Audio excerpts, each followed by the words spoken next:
Hello दोस्तों अभी हाल ही में अमेरिका ने हायर अधिनियम या हायर एक्ट को प्रस्तावित किया। दोस्तों ये एक्ट है क्या? दोस्तों ये एक्ट ये है कि जो अमेरिका की कंपनियां हैं वो भारतीय कंपनियां या विदेशी कंपनियों से काम ना कराकर या विदेशी या भारतीय लोगों से काम ना कराकर वहाँ की कंपनियों से और वहाँ के लोगों से ही काम कराना ही ये हायर अधिनियम है। दोस्तों इस हायर अधिनियम का उद्देश्य क्या है? अमेरिका ने बताया हायर अधिनियम का उद्देश्य ये है कि वहाँ आउटसोर्सिंग को महंगा करना, यानी कि अगर आप किसी विदेशी कंपनी या भारतीय कंपनी से काम कराते हैं तो अमेरिका क्या करेगा, उस पर टैक्स ज़्यादा लगाएगा। दूसरा उन्होंने ये बताया कि हम इसलिए हायर एक्ट को लेके आए हैं कि वहाँ के जो नागरिक हैं यानी डोमेस्टिक लोगों को की जॉब को सिक्योर करने के लिए, यानी कि वहाँ के जो घरेलू लोग हैं उनकी जॉब को सिक्योर करने के लिए ये लेके आए हैं।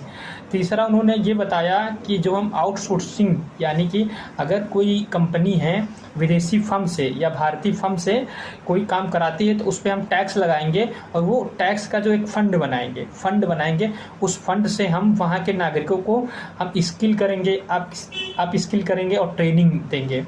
तो ये मतलब उन्होंने 3 रूल बताए और भी कारण बताए हैं, उद्देश्य बताए हैं इस हायर अधिनियम के। उन्होंने आउटसोर्सिंग पर 25% टैक्स लगाया। दोस्तों इससे प्रभाव क्या पड़ेगा भारत पे?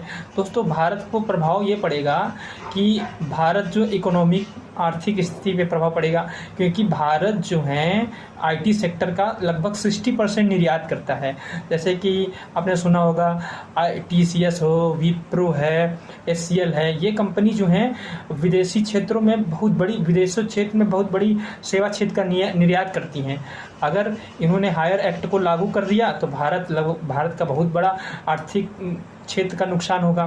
दूसरा क्या होगा, क्योंकि भारत का जो डायस्पोरा है, हमारे भारत के लोग बड़ी मात्रा में विदेशों में रहते हैं, वो भी प्रभावित होगा। वहाँ से प्रेषण कम मात्रा में मिलेगा क्योंकि वहाँ के खुद के लोगों को रोजगार मिलेगा।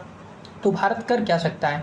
दोस्तों भारत ये कर सकता है अपने बाजार को विविधीकरण करना, यानी USA पर डिपेंड ना होकर बहुत मार्केट में विविधीकरण करना, या अपने यूथ को और स्किल करना, WTO में मुद्दा ले जाना, या फिर अपने डायस्पोरा को मजबूत करना, अपने युवाओं को मजबूत करना कि अमेरिका को भारत पे काम कराना ही पड़े। यही एक उद्देश्य हो सकता है, भारत ये कर सकता है।